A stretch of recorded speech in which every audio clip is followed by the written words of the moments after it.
ቲጂ ግርማና የኮሪያው የውበት መጠበቂያ አርቲስት ትግስት ግርማ የሚስ ውመንና አይኤም ሻይን ብቸኛ አስመጪ ሆነች። የቲጂ ግርማ ትሬዲንግ መስራችና ስራ አስኪያጅ አርቲስት ትግስት ግርማ በኮሪያ ሀገር ግዙፉ የቆዳ መጠበቂያ አምራች ከሆነው ሚስ ውመንና አይኤም ሻይን ካምፓኒ ስራ አስኪያጅ ከሆኑት ፕሮፌሰር ጆዋን ጋር በጋራ ለመስራት ፊርማቸውን በማኖር ቲጂ ግርማ ትሬዲንግን ብቸኛ የኢትዮጵያ አስመጪነቱን በእለቱ በፊርማ አረጋግጠዋል። ይሄ ይፋ የተደረገው ቅዳሜ ህዳር 27 ቀን 2018 ዓ.ም አዲስ አበባ በሚገኘው በቬልቪ ሆቴል ነበር።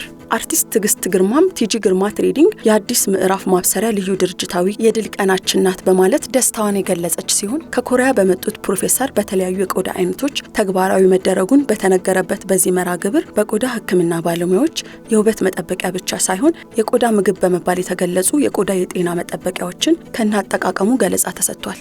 እነዚህ የቆዳ የውበት እና ጤና መጠበቂያዎችን በሀገር ቤት ከቲጂ ግርማ ትሬዲንግ ማግኘት እንደሚቻል አሳውቀዋል።